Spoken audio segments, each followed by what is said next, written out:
On the record. All right, the court's going to call 24 CVH 1057. It's Christopher Hicks, plaintiff, defendants, Claremont County Republican Central Executive Committee, David Painter, Claremont County Republican Executive Committee Chair, Jeff Corcoran, Claremont County Republican Central Committee Chair, Mike DeWine, Governor, Matthew Donahue, Chief Counsel to the Governor. The court has announced who is present on the record. And so when these emails came through, just so you all have a little ability to give context to what I was thinking, I wanted to let the emails flow, and then at some point, and the record will reflect, and there's the email chain, then the court asked that all parties call in once we pick the time in the morning, and then sometime thereafter, Ms. Buchanan and Miss Buchanan on behalf of herself and Mr. Tabatowski indicated they're representing the governor and Mr. Donahue. I'm trying to process how the court wants to move this case. So I don't want to leave anybody out, and I won't, but I want to ask just a couple questions just to be able to wrap my brain around what the prayer for relief is. And so I'll give you all a chance to speak, but I haven't had a ton of time to review the lawsuit, but let me turn to Mr. Hicks. Mr. Hicks, are you there? I'm there. Okay, so I want to make sure that the main thrust of the lawsuit, if I'm not mistaken, is that you, and let me find this spot. Do you remember where my copy is of the lawsuit? They gave me a copy. Now I have the original. Of course, I marked that one all up. Right here on your table. Okay.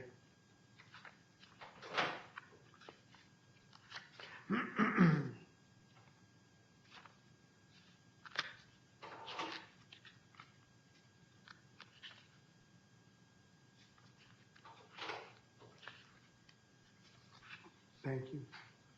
All right.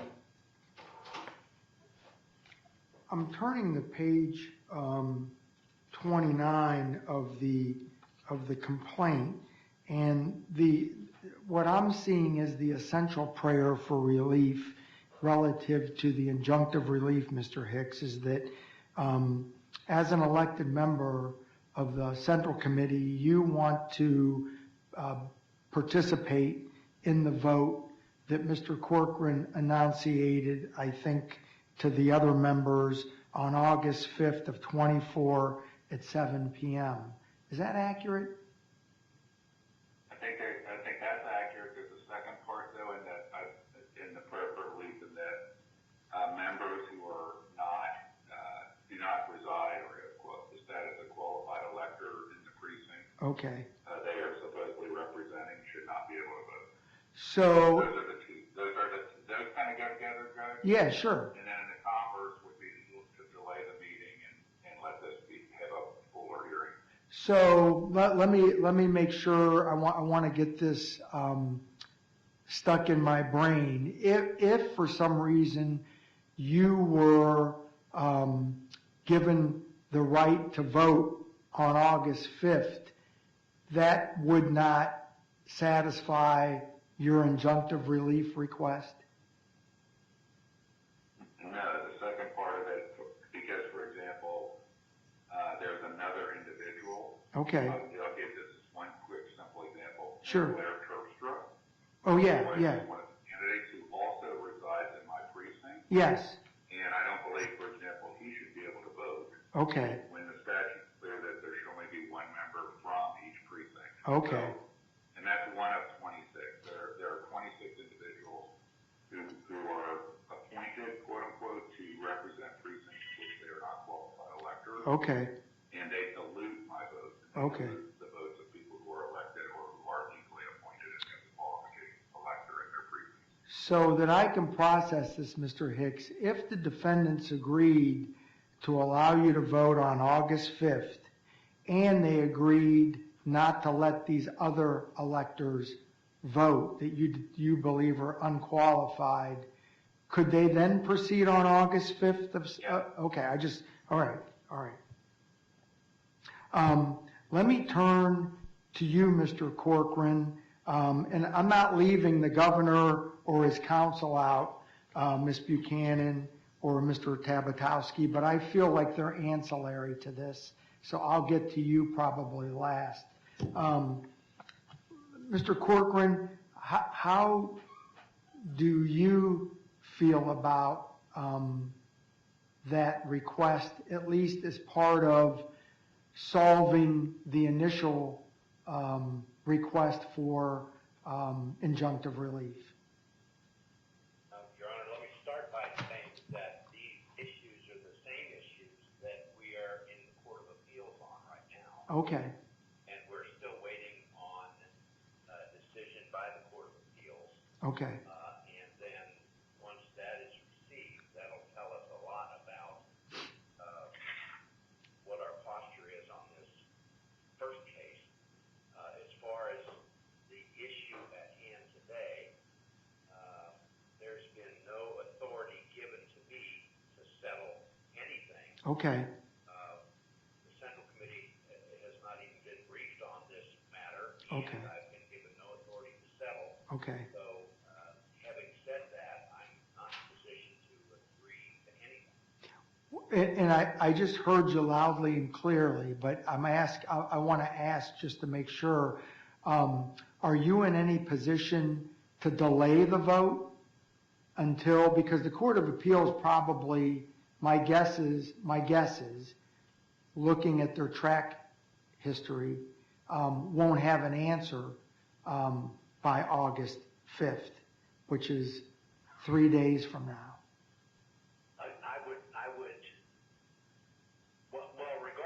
First of all, regardless of having that decision, and if you just want to address the decision, you're probably right. I don't really look for anything from the Court of Appeals until probably September. Okay. As it relates to that part of it, Yes. the part of it is there's no ability to get the authority of the Central Committee to even negotiate anything on behalf of the party. Okay. So, Including not temporarily delaying this vote. okay, well, that's another issue. Because Okay. I'm the one that called the meeting. Sure. And I called the meeting trying to be in compliance with what the request of the governor's office was. Understood. The governor asked us to try and get this done within 30 days. Mr. Painter was kind of in the lead by setting the executive committee vetting process. He set it at August 3rd, which is Saturday morning, and I then immediately set mine for Monday. Yes. So from my perspective, or from the perspective of the Central Committee, we're just following the guidelines that were directed to us by the governor's office. Thank you. Mr. Painter, you want to give the court your position and opinion? Absolutely, Your Honor. Could you pull the microphone as close to you, because it does amplify? And I'm going to turn that up. Let me find, that would be the prosecutor. I'm going to turn it up so they can all hear you. If you can't hear him, just say I can't hear him.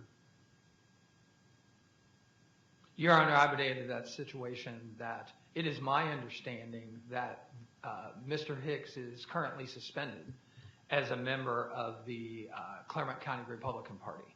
However, it is also my understanding that he is to be included in statutory required actions and items that are taken by the Claremont County Republican Party. I would enter that this particular action has been required of us by the governor's office, the most sovereign office in the state, and would represent a statutory requirement to this particular committee, and would apply to Mr. Hicks's inclusion. When statutory comes up, many people think that that is an ORC requirement. The governor's office is the most sovereign entity in the state. Obviously, they're the only people who can cause the legislation to actually come into session and or complete a session for a particular purpose. He has asked us to vet these candidates as an extension of a constitutional requirement. And I would venture that Mr. Hicks should be allowed to vote in the proceeding on August the 5th. All right. Thank you for that. Ms. Buchanan and Mr. Tabatowski, I'm asking, and then you can certainly explain or enter in the record any information you think is important. Do you believe, under these circumstances, that the governor would give you permission to give the party some delay time to allow this allow this court or another judge, if so chosen, to make this determination relative to the injunctive relief? Because we're not here today for a hearing.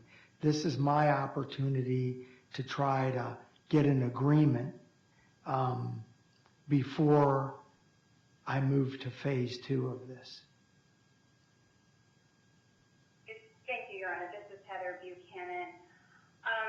The bottom line is there's not a timing requirement.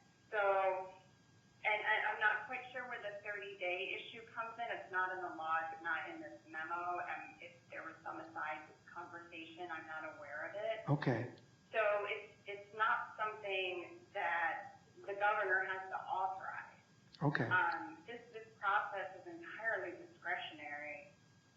There's nothing, required about the governor, getting this recommendation from the committee or, having to consult. So we're kind of struggling to see what relief Mr. Hicks can seek from the governor, because none of it is mandatory.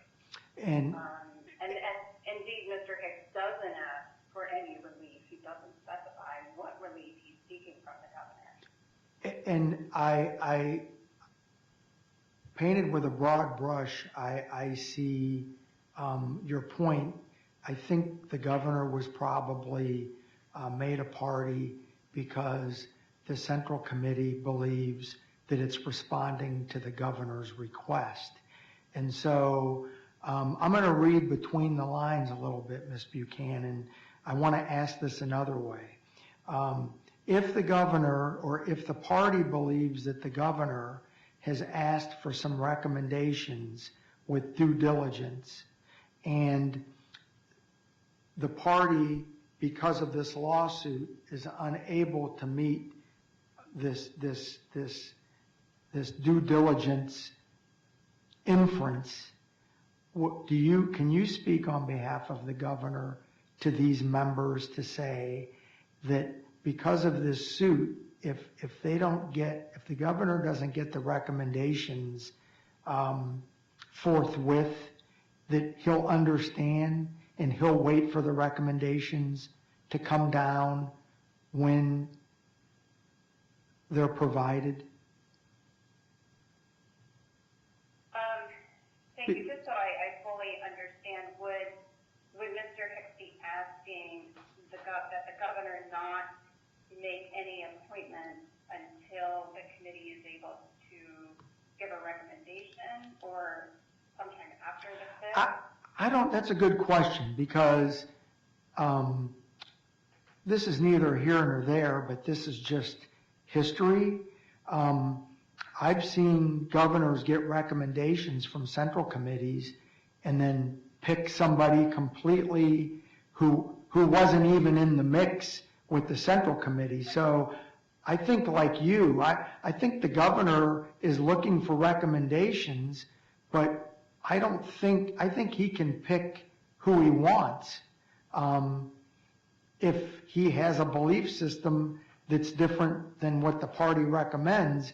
But I also believe that if the governor has made a request for judicial recommendations, that the central committee would like to honor those and would like to be assured that if it's delayed, that the governor won't hold that against them, whether he honors them or not. I think what I would like to hear is that the governor would wait to get those recommendations before he chose someone. Okay. I understand that. You're absolutely correct, Your Honor, that the governor can choose anybody. That is something, that specific question is not something I have the authority to answer now. Okay. It's not, Okay. we were not able to glean that from the complaint. I get that. I can certainly reach out and try to get an answer as soon as possible and let the court know. But yeah, as to that specific question, I would have to get authority that I don't have now. And Ms. Buchanan, that's my question. You probably didn't glean it from the complaint. What I'm trying to do is I'm trying to solve an immediate problem because the problem is no longer a problem on August 5th.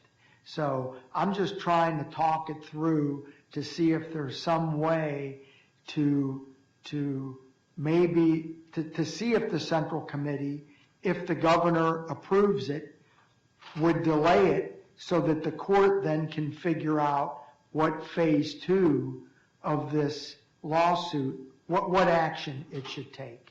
Right. And I'll say out loud, and everyone knows this, maybe you and Mr. Tabatowski don't, I'm in a bit of a quandary because I am up for election this year, unopposed, endorsed by the Central Committee. So there is a tint of objective impropriety, one could argue. Of course, impropriety only comes, it's results oriented. So if the court granted Mr. Hicks relief, then the party may feel like there's an impropriety. If the court denied his relief, and this is not sarcasm, Mr. Hicks, I can guarantee you Mr. Hicks will find some impropriety because he, and so I'm not afraid, if my mother were involved in the lawsuit, I know I could be fair and impartial. The problem is would all the parties feel that way? And so that's what I'm up against. So before I make a decision about whether, to ask the Supreme Court to recommend a visiting judge to handle the totality of this lawsuit, what I'm trying to do is solve this immediate problem that was, and I'm saying this with no sarcasm, that was kind of dumped on me at about 2 or 3 o'clock or 4 o'clock yesterday. And then I see that, the 5th is very close. And so I felt a need not to just ignore it and appoint a visiting judge, because that's not going to solve Mr. Hicks' problem, because that VJ isn't going to have enough time. So I wanted to stay involved to try to delay or settle part of this until I can decide whether delaying this would settle the lawsuit or not, and then whether or not I would recuse myself and have the Supreme Court appoint somebody to handle the remainder of the lawsuit. So that's why, a long story made longer, Ms. Buchanan, that's why I asked that question. I'm just trying to solve an immediate problem. That way it doesn't become moot, because that's not fair to Mr. Hicks. Sure. Yeah, thank you, Your Honor. I completely understand that position. And I am happy to, as soon as we get off the call, speak to my client and try to get that authority, just that agreement that the governor will hold off on that recommendation. And we can let the court know forthwith. But at this moment, I don't have that authority. No, I get it. I will certainly do my best to get it. In some context, I'm sorry, I'm cutting you off. Go on. No, that's okay. So I guess that's where we are. Yeah. And I would also just need, are we holding off with the governor being to hold off on a decision until after the hearing? Is that? Yeah, I wanted to give you that context. So here's my mapping of this case. If August 5th is Monday, I believe. Is it Monday or Tuesday? Monday. Thank you, Mr. Corcoran. So and I'm going to get to Mr. Corcoran in a minute, Ms. Buchanan, but if you said the governor said we would wait a little bit, then my next question was going to be to Mr. Corcoran and Mr. Painter, would they wait if the governor's willing to wait a short period to hold this vote? Then what I would do, and you can tell the governor this, is I would then most likely remove myself from the case, have the Supreme Court assign a judge, let that judge come in and decide whether to grant a preliminary injunction or not. If the judge decided not to grant the preliminary injunction, then I would think then the party could move forward, pick a date, make recommendations to the governor, and then the governor could move forward. So I feel like it's a very short period of time, unless that judge were to grant the preliminary injunction, and if he or she did, then I believe that the governor would honor it, the party would honor it, and we would move the case through as a civil, through the civil justice system. So I believe that asking the governor what you're going to ask him would be a very short window for him to get an answer from a visiting judge about whether he or she were going to grant preliminary injunctive relief.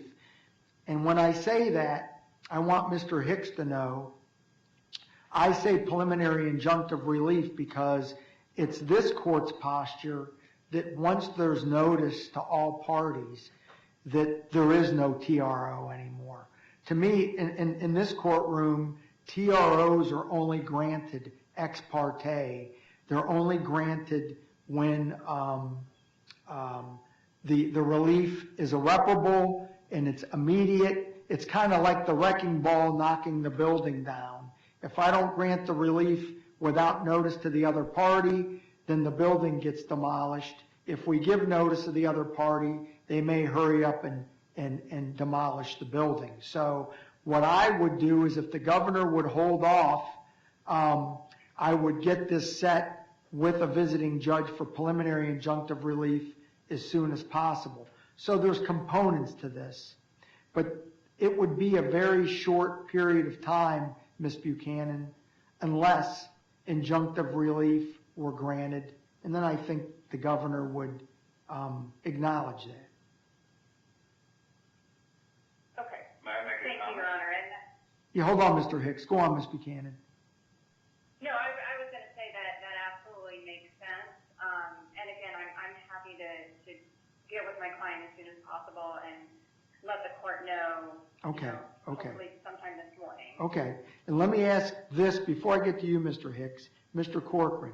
If the governor were willing to delay or to suggest that he will allow the party to delay the vote because of this lawsuit for a short period of time, unless injunctive relief is ordered, would that put the party, Mr. Corcoran, at least from your perspective, and then I'll move to Mr. Painter, then Mr. Hicks, would that give you some authority, Mr. Corcoran, to delay the vote? Would you feel comfortable delaying the vote? A couple of points, Your Honor. Yeah. First of all, our process, our Constitution requires that the executive committee, of which Mr. Painter is the chair, Okay. go through that vetting process prior to us meeting. Okay. So if Mr. Painter were to delay the executive committee meeting, Okay. then there would be no problem for us. Okay. But let me, if it's all right, I'd like to comment just a little bit. 100%, go ahead. But the problem becomes one of settling or resolving the underlying issue here, which is who's going to be allowed to vote at the meeting and whether or not Mr. Hicks would be authorized to participate. And those are the issues that are in before the Court of Appeals. So Okay. I'm not going to recommend to our party, nor do I have any authority to do anything at this point anyway. Yeah. I'm not going to recommend that because we're working our way through the Court of Appeals on those issues. I understand. At the end of the day, I don't know if there's a settlement possible from our perspective. I understand, and really all I want to accomplish is I don't want the toothpaste to come out of the tube in Mr. Hicks' request. Whether he's successful or unsuccessful, I want that to be on the merit of the injunctive relief request, not because it's a timing issue. Right. And if Mr. Painter wants to delay the vetting, that's all I need because I'm not going to, I can move the meeting to conform with his vetting. Thank you for that. Mr. Painter, before I get to Mr. Hicks. Yes, if I could indulge the court just a Yeah. little bit. The vetting process meeting is set for tomorrow morning, Yes. starting at 9 o'clock. Yes. The Constitution of the Clermont County Republican Party requires a 5-day notice for me to schedule a meeting. None of the members that are involved with the executive committee are applicable to this particular process. Okay. All of the members there are duly elected members, and the function that they are performing is not the function that I understand Mr. Hicks wants to be involved in. Right. If the court would let me just for a second. Go ahead. I want to take back months ago. Months ago, the actual party membership was questioned, and 2 competing lists were provided at the Board of Elections, which was referred to the Secretary of State, who referred it to the Ohio State Republican Party to actually determine who were the rightful members of the party. Okay. And at that particular meeting, they adopted our list as the rightful members. However, there was one caveat. That caveat was that we as a party made a commitment to the Republican Party of the state that we would not let appointed members vote in items that were deemed under the ORC or statutory requirements of the state. And we even made a commitment that we would revise our Constitution to reflect that, which we have not done. Okay. So therefore, what I would present here is that this is a statutory requirement. There should not have to be any injunctive relief, nor should there be any need for a following lawsuit. You know, Mr. Hicks should be allowed to vote as a statutory requirement on Monday the 5th. Okay. And he is only one vote in this party Right. out of 153 members. Okay. And there is no damage caused to the party, and therefore I believe Mr. Hicks would agree to that. We would limit those people to vote on Monday to only those, as we made the commitment to the Republican Party of the state of Ohio, of only those duly elected members and those that are appointed within their precinct. So those that are out of precinct would not be allowed to vote. So here's my question.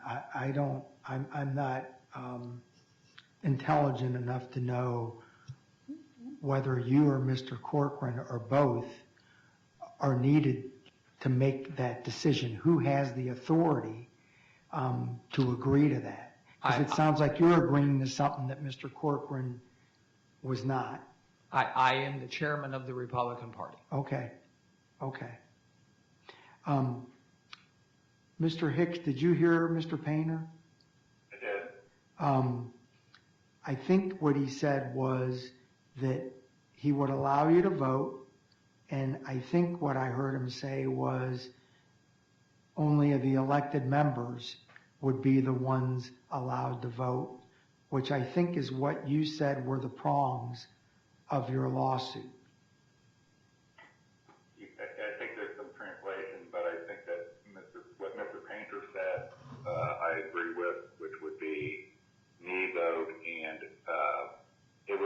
simply be, Judge, elected and appointed members who have the qualifications of elector, meaning they live in their precinct. Okay, and would that, There are some members that are appointed yes, who actually live in their precincts, and Yeah. those are, you know, in my vernacular, legal appointments. And Okay. those are supposed to be able to vote. okay. They are able to vote, is that what you said? They should be able to Okay, vote. okay. And he's shaking his head yes. And so if there's an agreement on that, does that solve the injunctive relief portion, at least, of your lawsuit?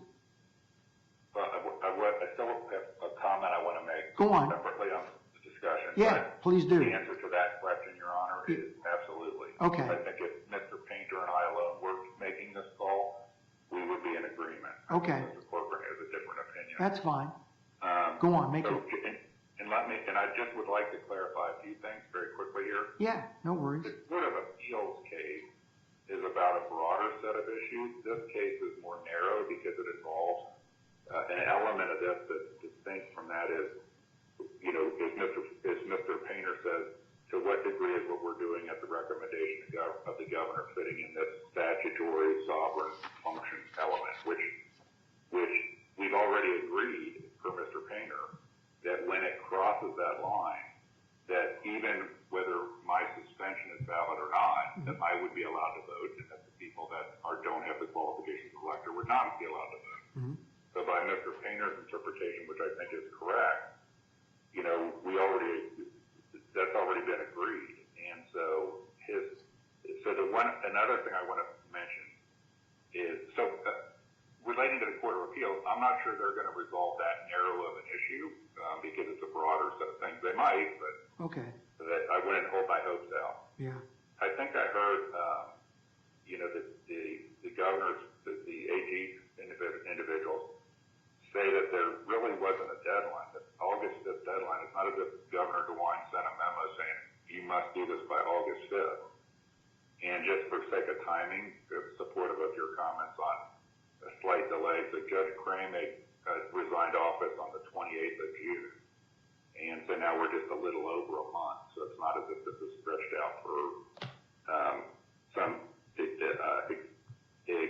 extreme point of time. Understood. The third thing I want to bring up is Mr. Painter is correct. I think connecting that somehow his executive committee meeting planned for Saturday relates to Mr. Corcoran's central committee meeting on Monday. They're both the heads of those two bodies. I agree with Mr. Painter. Those are not dependent upon each other. Okay. Mr. Corcoran can cancel a meeting anytime he wants of his body. I don't frankly see that there's any reason to inconvenience the executive committee members that are part of Mr. Painter's body, nor the candidates who have already arranged their calendars to be there tomorrow. Sure. By changing that, I think there's absolutely no reason. Plus, by Mr. Painter getting that piece done, which is, for the governor's folks, that piece is based on our party constitution is how we implement the request for these recommendations. By having that done, we'll be in a much better position that as soon as this is resolved, we'll be able to have Mr. Corcoran's meeting and be done with it. All right. So I don't think there's any reason to postpone or cancel Mr. Painter's meeting, nor is there any dependency between those two meetings. All right, I appreciate that. Let me turn out for my apologies for sounding ignorant, but if Mr. Hicks is able to vote on, is it Saturday or not? Is it Monday? Are you able, Mr. Painter, to make the decision for the Central Committee to allow Mr. Hicks to vote on Monday? Or is that Mr. Corcoran's position or job to do? And whether or not to exclude some of the people that Mr. Hicks is asking to be excluded so his vote doesn't get diluted? Whose call is that, Mr. Painter? The call that I just made is that particular call. When it comes to Central Committee, they are the deliberative body. Okay. You know, so keep in mind, they are able to make motions and resolutions at will while they're actually in session. This particular session that's going to go on for Saturday and Monday is only called for one purpose. Okay. There will be no other business in that meeting. Okay. So Are you saying then that the commitment you made on the record, if the court fashioned that as part of an agreed entry, then on Monday, Mr. Hicks would be able to come in and vote, and the parties that he believes shouldn't vote would not be voting? Yes, I'm the spokesperson for the party as the chairman. All right. Now, I would also ask the court, would this satisfy Mr. Hicks' relief in that this particular action would go away or be resolved? So the question is, Mr. Hicks, is after Monday, if Mr. Painter's enunciation on the record of what would occur on Monday, if that relief were granted you, would you be inclined then post-Monday to dismiss the lawsuit? Absolutely. All right. So maybe, Ms. Buchanan, you don't have to speak to the governor. So the question then is, I just want to make sure, Mr. Corcoran, are you comfortable if the court asks Mr. Painter and Mr. Hicks to draw up an agreed entry that sets out what Mr. Painter placed of record, that Mr. Hicks is acceptable of for Monday? Even though you may disagree, are you saying as well, just to cover me on the record, that you believe that that's Mr. Painter's call and his authority as the Central Committee or Executive Committee Chair? Absolutely not, Your Honor. He has no authority to do that. Okay. Central Committee, I'm the chairman of the Central Committee. Okay. He's the chairman of the Executive Committee and party chairman. He has no authority to settle any matter whatsoever on behalf of the Central Committee. Would you be inclined, do you have that authority? I don't have the authority to do it without a vote of the Central Committee as far as doing anything in this action. Okay. All right. So, Can I comment? hold on, Mr. Hicks. Let Mr. Corcoran finish. My responsibility is to call the meeting, conduct the meeting, and follow the rules and regulations of the Constitution and prior votes of the Central Committee. Mm-hmm. Mr. Painter's interpretation of the statute is wrong in my mind. Okay. And I believe that it's inappropriate for there to be any commitment.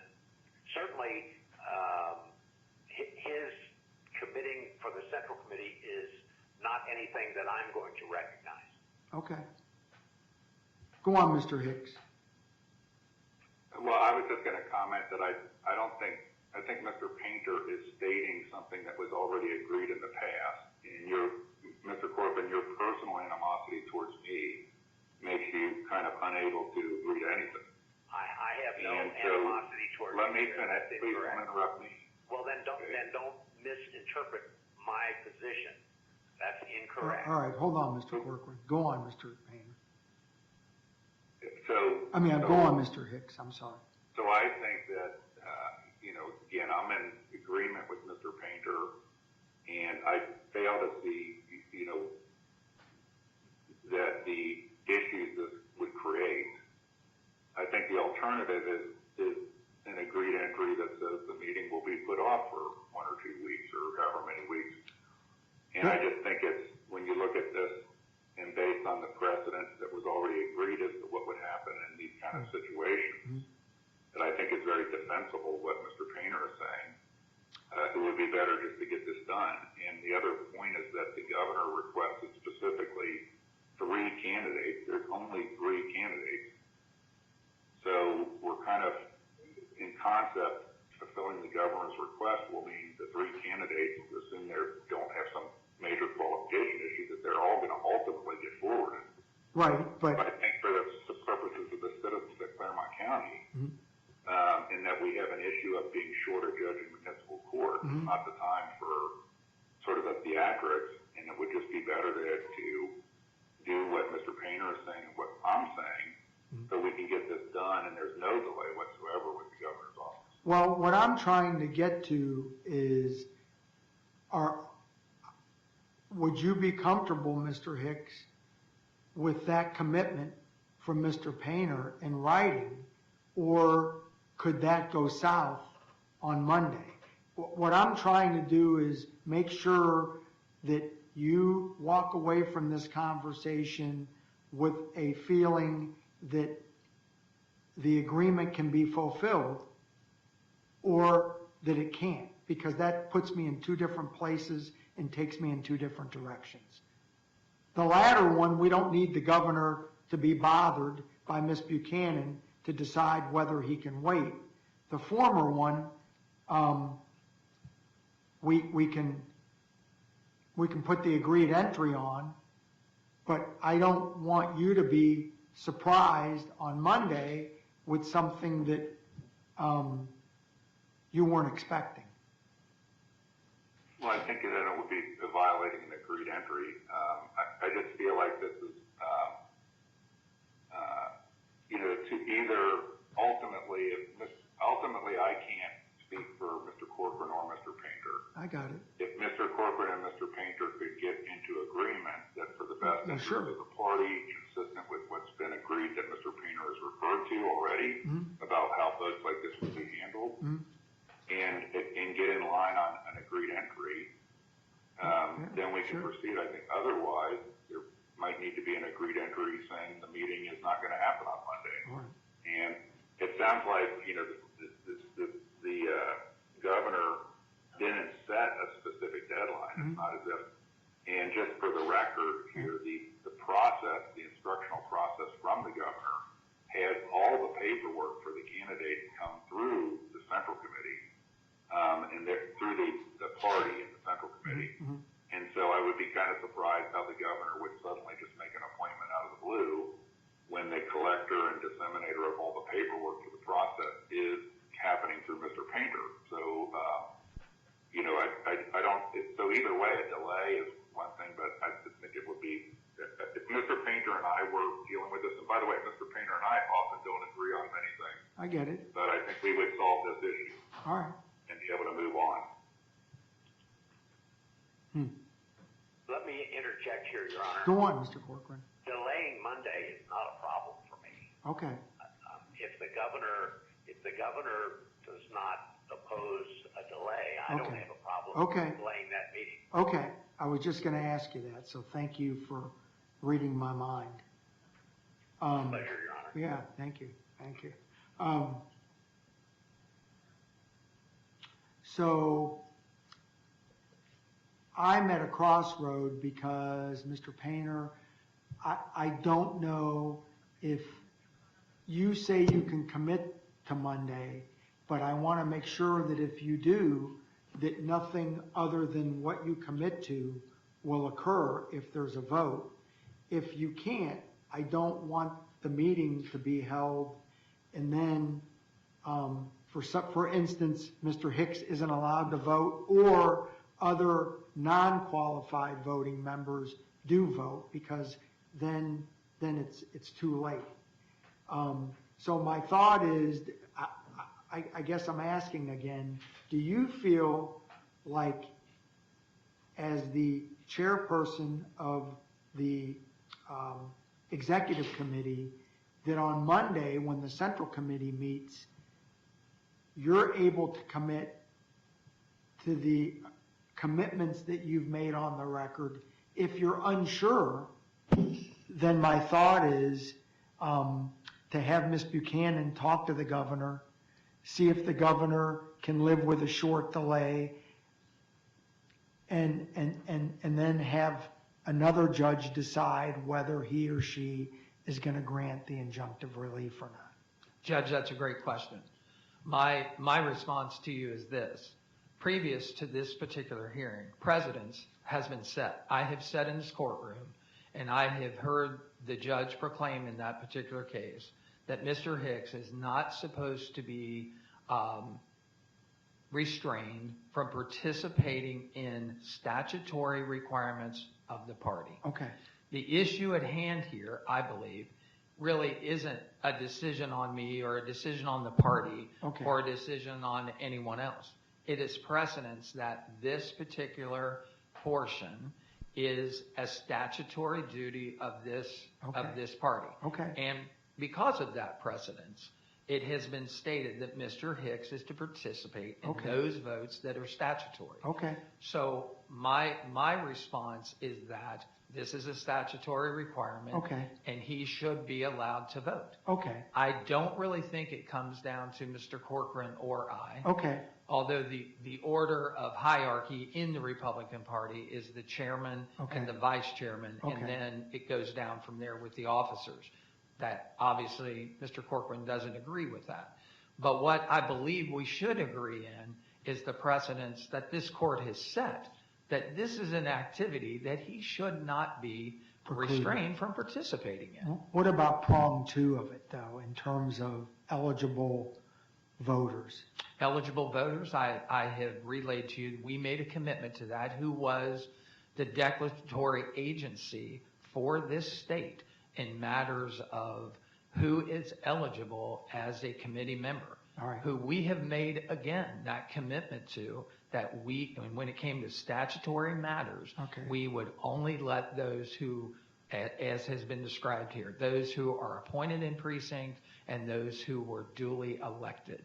Those who are appointed out of precinct, we exclude from that vote. Would you be willing to sign an entry that's prepared that says all that, and then the court would sign it as an order so that everyone on Monday understood that there was a commitment by you, an agreement by Mr. Hicks, and an order by this court? And then if that's followed, I guess if it's not followed, then the issue becomes whether the vote is void, whether someone can be, I mean, if you agree to it, Mr. Painter, you're the only one that could be held in contempt for violating it. So that's what I want to make sure you understand as the chairperson of the executive committee. I just want to make sure that Mr. Hicks, I'm comfortable that he's going to be allowed to vote. You've made that very clear, and I don't even think Mr. Corcoran, you're suggesting that he won't be. Your Honor, Mr. Hicks was just, here's an issue that I absolutely disagree with Chairman Painter about. Okay. And he, in my opinion, has misstated what was determined. Okay. The statutory requirements that have been articulated over the last year to 2 years are those in which the Central Committee makes appointments for vacancies in county offices like engineer or commissioner or whatever. So those are the statutory duties that have been referred to, and that's the agreement that was made, that they would not be allowed to vote in those cases. But it has nothing to do whatsoever with the issue of making a recommendation to the governor. That's just factually incorrect, as has been stated by Mr. Painter. All right.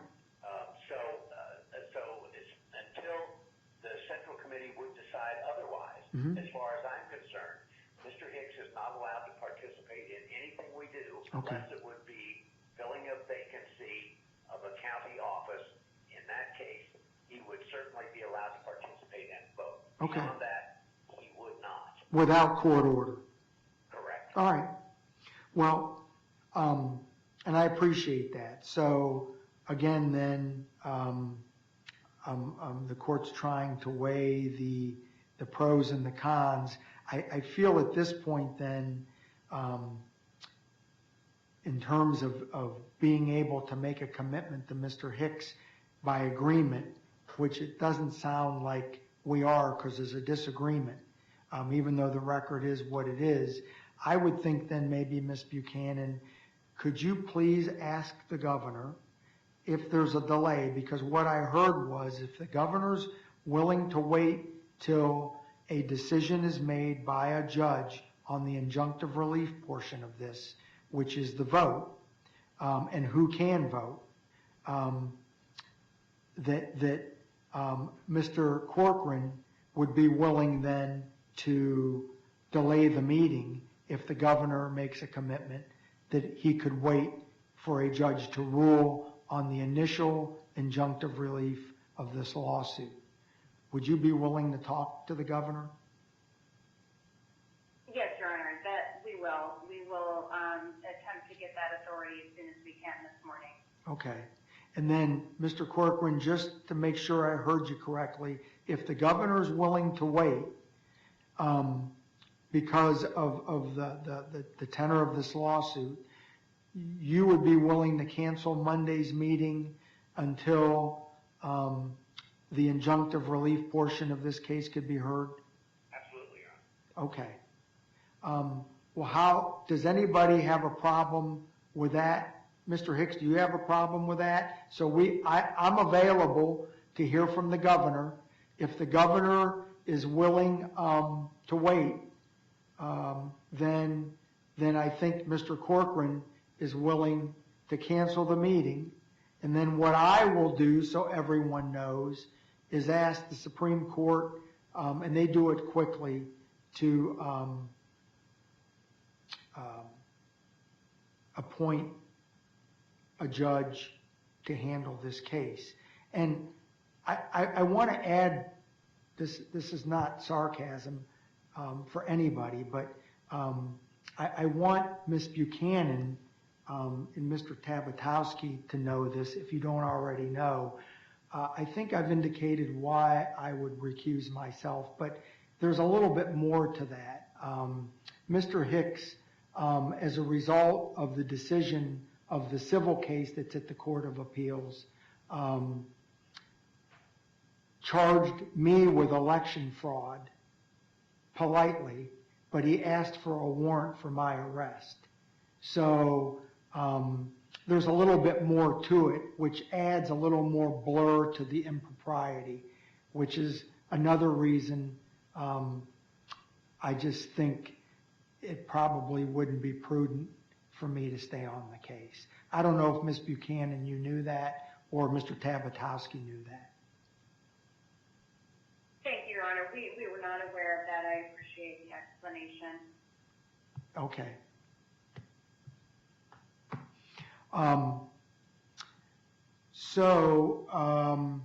Let's do this. Do you know when you can get back with the court, Ms. Buchanan?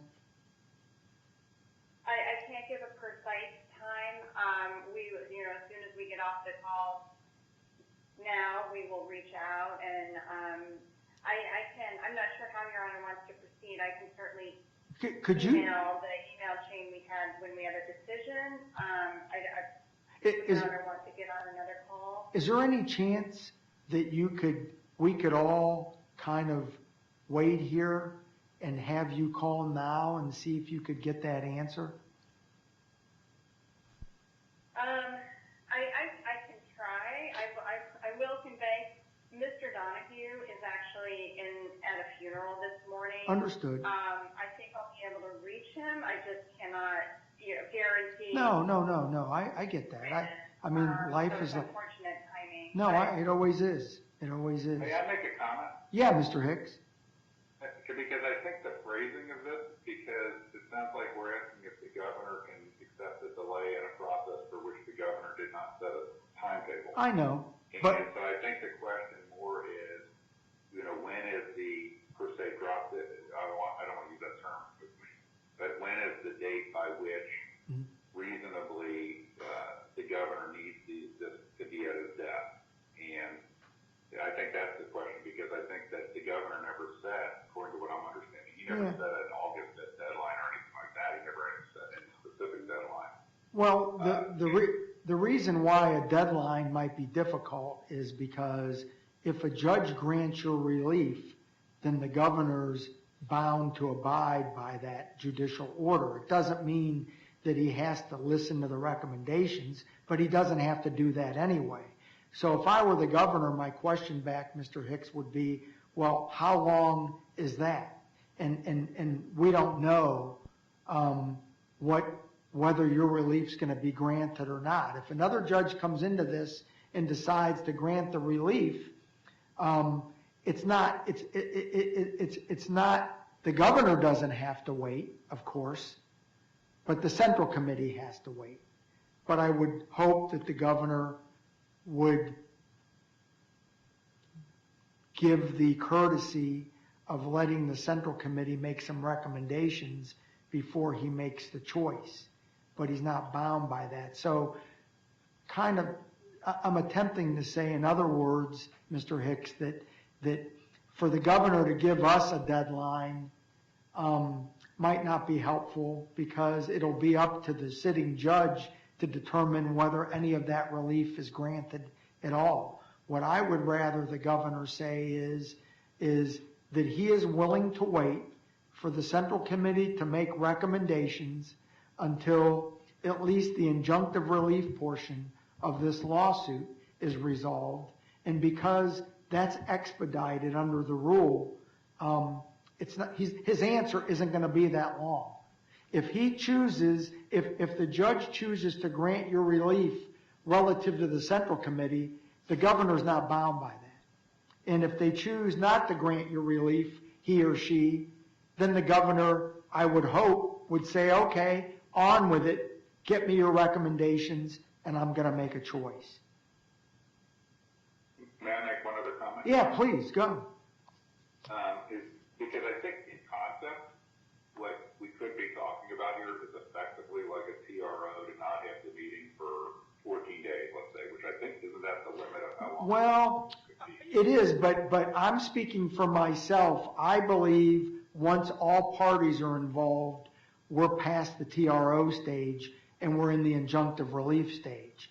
And all that does is you don't have to wait any longer. I can get a TRO, I can get a preliminary injunction as quickly as a TRO. To me, a TRO, Mr. Hicks, in this courtroom is somebody coming in and saying, Judge, they're getting ready to knock this historical building down, and we can't let them know that we're here in your courtroom because they'll do it faster. I have a hearing, I make the order, they walk the order over to the demolition company and say, turn the machines off. That's how I envision a TRO. Now that we're all involved, I would call it, we're in the preliminary injunction stage. If I kept this case, that's where we would go next. But the hearing could be set Monday morning if we had to set it Monday morning.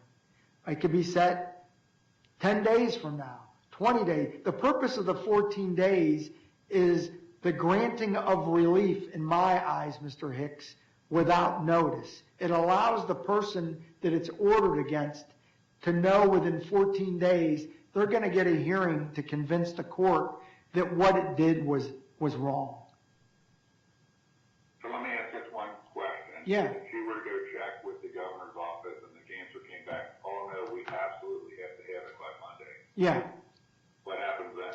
Good question. What I would probably do then is ask the Supreme Court, call the Supreme Court, tell them, here's the dilemma. We need a judge appointed today, and that judge really only has today or Monday early to hear this case and make a decision if they want to grant a TRO, because they may not think like I do. Across the state, judges look at TROs all differently, or have a preliminary injunction hearing on Monday. That's the only option. Does that answer your question? Yes, Your Honor. Okay. Good question. I'd like, Ms. Buchanan, for you to maybe get a hold of Mr. Donahue and see if he can talk to you while we're all here to maybe answer that question, so then I know where we go from here. If you can't, then just tell me you can't, and then just try to get a hold of him throughout the morning and early afternoon, and we'll figure something out. Because I still have Monday morning to be able, to put something in writing before I appoint a visiting judge. If the governor is willing to wait. Okay, understood. So if I, just to clarify, so everybody is going to stay on hold now, and I will attempt to reach Mr. Donahue. I prefer that. I prefer that because that way Sherry doesn't have to try to get a hold of everybody again. We have everybody in places, and if you could, that would be great, just the attempt. If it doesn't work out, it doesn't work out. But if it does, I think we're all the better for it. Okay. Okay? I understand that. Mr. Tabitowski and I will do that right now. Okay, okay. Just because we're both calling on cell phones, one of us might drop off, but the other will. I was just going to say that. We will figure it out. Okay, okay. Get back to you as we can. Okay, and there's a chance if you hang up, maybe we all drop off, but Sherry will get you all back on the phone again, or just call back. Understood. Okay. All right, we're all going to stay in our places, waiting for you either to come back on this line, or Mr. Tabitowski, or let me give you the number to call if we lose you. Okay. 513-732-7890. 513-732-7890. 7890. 513-732-7890. Okay. You know, I think probably the easiest way for us to do this from a technological standpoint would be to just hang up and then call the court back on that number. once we have a chance. Fantastic, Mr. Tabitowski. Sounds good. All right? Okay. And then if we lose everyone, just call us back, please. We will. Thank you. Thank you. Thank you. Bye-bye. Bye-bye. Is everyone still there? I am here. Mr. Corcoran, Mr. Hicks, anybody else? All right, perfect. Just, do you mind staying there? I'm fine. All right, okay. What I ought to do is push the hold button and let you listen to the music. I'm going to put you on hold a minute, okay? All right. They're going to call back, I think, at the main line. Judge Hannah's office. Hey, John, I'm sorry I disconnected you. It'll bring out your judge. You sure? Yes. Okay. We're good at this. All right, 24 CVH 1057, Hicks versus Claremont County Republican Central Committee, an executive committee, et al. Let me put on back on the record, we have Mr. Hicks, we have Mr. Corcoran, we have Mr. Painter in court, we have Ms. Buchanan and Mr. Tabitowski, counsel for Governor DeWine, and counsel for Matthew Donahue. When we left, or we took a break, Ms. Buchanan and Mr. Tabitowski were going to try to get a hold of Mr. Donahue to discuss whether or not the governor would be waiting to delay making a decision on choosing municipal court judges to fill vacancies, in as much as this lawsuit may delay the Central Committee from making recommendations to the governor. Go on, Ms. Buchanan or Mr. Tabitowski. Yes, thank you, Your Honor, Ms. Buchanan. We were able to get in touch with Mr. Donahue, and we appreciate your patience. This is where we are. We can convey to the court and to all parties that the governor's office has no intention of acting on this appointment any sooner than 2 weeks. We can convey there are nothing else has been submitted, no interviews, nothing has taken place yet to move forward with this. Okay. That being said, the governor himself has to have the ultimate sign-off on some kind of 100% certainty guarantee, because it is ultimately his constitutional, authority. So, unfortunately, Governor DeWine at this moment is traveling and not in a position to talk to us. Understood. That's where we are, but we can convey that the office has no intention of moving forward with an appointment any sooner than 2 weeks. And you can't get a longer period of time from Mr. Donahue? Because I'm just hearkening back, when I ran for office, we couldn't get the governor to respond for months. And so now 2 weeks is the most Mr. Donahue can authorize you to give us? Yeah, that's where we are right now. I understand. I wonder if that will change if I order Mr. Donahue here on Monday.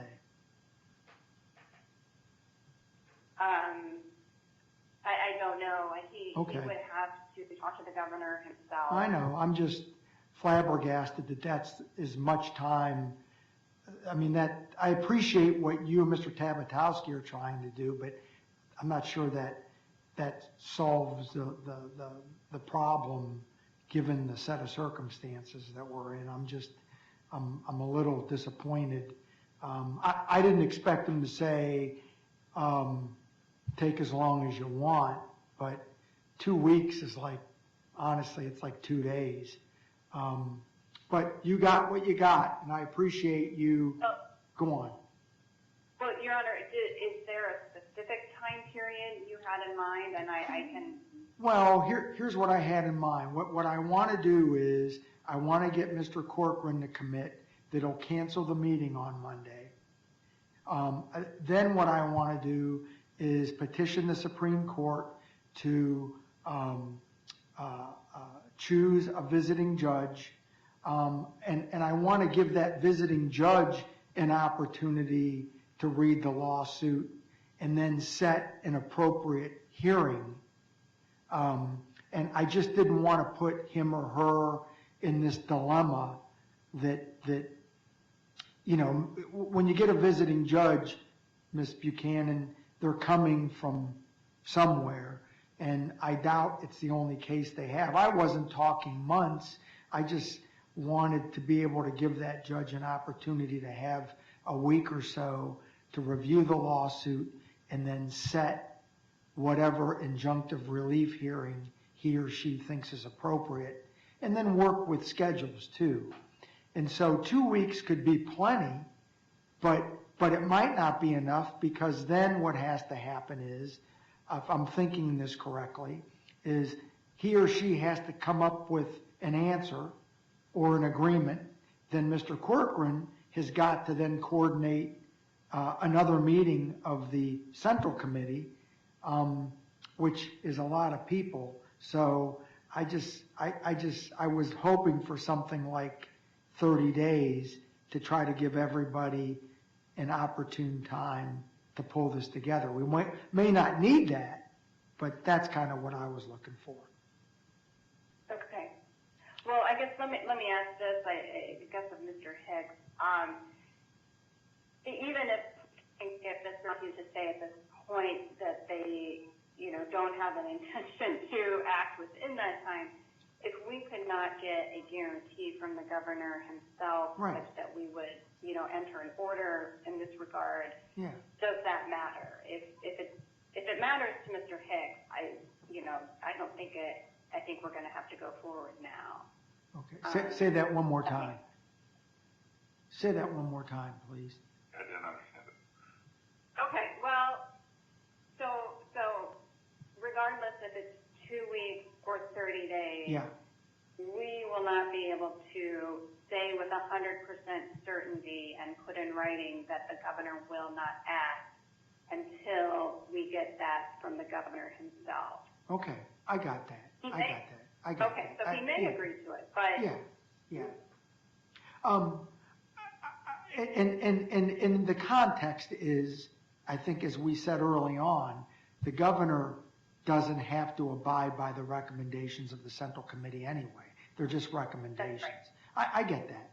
If you could convey to him, from me, I don't know him, but he knows me, that it would help if he could make some commitment, even though he's not bound by the recommendation. What I'd love to have happen here, Ms. Buchanan and Mr. Tabatowski, is I would like the Central Committee to have an opportunity to make a recommendation, if it's within a timely fashion. I mean, if there's injunctive relief granted, then everybody loses, and the governor's going to do what he needs to do. But if there is no injunctive relief and there's a way to get the vote in, it would be nice, even if it were gratuitous, which is what it can be, that the governor at least get the recommendations and make the party feel that he looked at them, and then he does whatever he wants to do anyway. But that's the goal, is to give the party the opportunity, the hardworking people of this county who have chosen to dedicate themselves, like Mr. Corcoran, Mr. Painter, and Mr. Hicks, to at least feel like they have a say to the governor of who they're recommending. That would be helpful. Okay, yes, and I absolutely understand that. I know. I guess the question is the court and Mr. Hicks willing to wait until we can get that final sign-off from the governor? And today. I'm losing you a little bit. Okay. That's all right. I apologize. That's all right. No, that's why I don't do trials with technology, because it's like the commercial. You know, you thought you heard something you didn't hear. Right. I think what you've told the court is helpful. I think you'll convey it, or hopefully you'll convey it to Mr. Donahue, the court's feelings, and he can convey them to the governor, or you'll convey them yourself. I think the governor is a smart man, and he'll understand that people are in places to be able to be in positions to make recommendations, and they'd like to be heard. I think he's a guy that understands that people like to have a say, even if it's not the final say. So I'm satisfied you'll convey that, and you can convey it from me. I think what I want to get out of today is, Mr. Corcoran, would you be willing to commit to canceling Monday so that I have time to appoint a visiting judge to take this over and let them get up to speed so they can determine the next course of action based upon what Ms. Buchanan said? Not a problem, Your Honor. I can set that or schedule that, and if we know we have 2 additional weeks anyway. Yes. I certainly can reschedule it for any time frame that would work with the governor. I mean, I'm only trying to make the governor happy. Understand. Not me, of course, right? Well, You're not the primary one, Your Honor, but I always like to keep I know, I'm just kidding. A little sarcasm never hurt anybody. I get it, yeah. So I'm thinking out loud that if, so by that time, the judge should be up to speed. If he or she puts an order on, they put an order on. If they don't, that's not going to bound the governor anyway. And then we get back to the fact, Ms. Buchanan, Mr. Tapatowski, what you said earlier, what's the governor got to do with this? I get that. I fully get that. I don't want to make that decision today. What I'd like to do is save that, if you would, for the next judge to hear you out. If they want to dismiss the governor and Mr. Donahue out, they can do it. But I don't want to take any action that's adverse to any party because of what I put on the record earlier about the court's the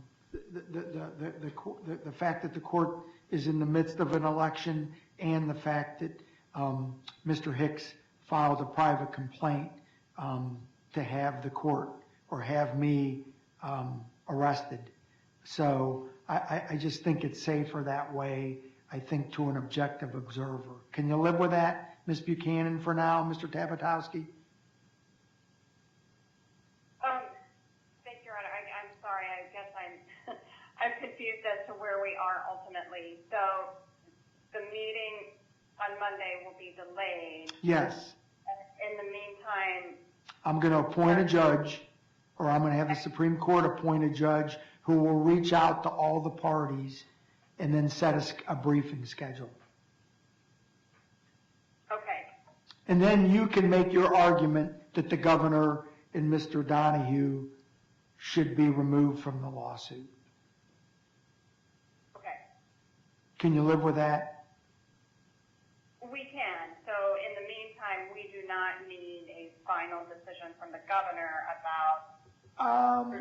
I would love for you to follow up with him and just see what period of time, and explain to him what's happening next, and if he could live with the 2 weeks or even a little longer, so that it can be conveyed to everyone, so that Mr. Corcoran knows when he needs to reschedule the meeting, barring an order from another judge prohibiting that.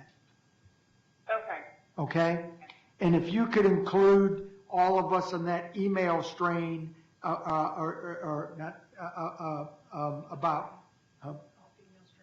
stream, I should say, about what the answer is. It's not going to change anything. It'll just something I could submit, or we can submit, or Sherry can submit to whomever the Supreme Court appoints.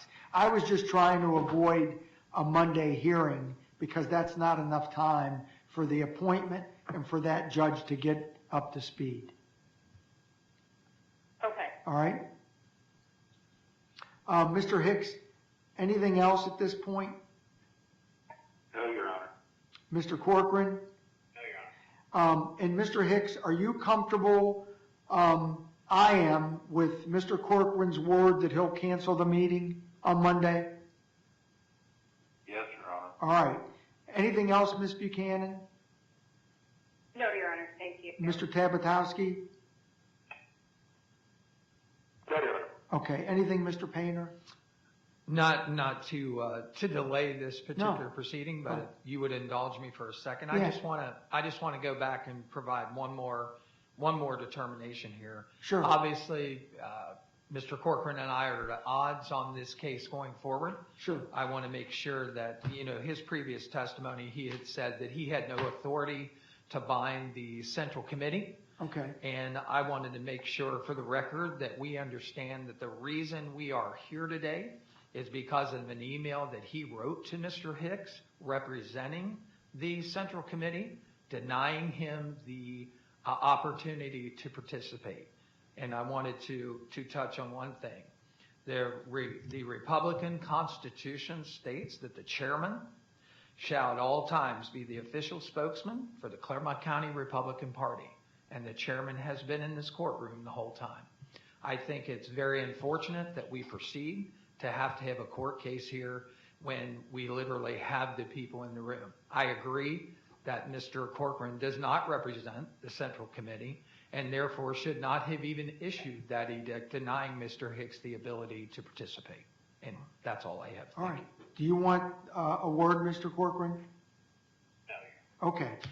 Very good. And so just to conclude, the court's going to petition the Supreme Court to appoint a visiting judge to handle this case. He or she will be in contact. Mr. Corcoran's going to cancel the meeting for Monday, and Ms. Buchanan and Mr. Tabatowski are going to reach out to the governor just to see if he'll agree to the 2 weeks or maybe even a little longer, and get back with the court and all the parties about what his answer is.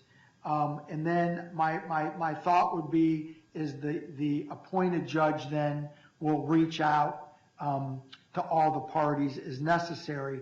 Ms. Buchanan and Mr. Tabatowski, could you get us, if you haven't, just some designation in writing to the court that you're representing the governor and Mr. Donahue?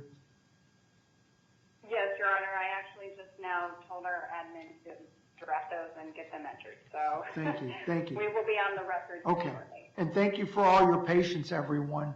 And thank you for reaching out to Mr. Donahue and tell him I'm sorry we had to involve him if he is at a funeral. But,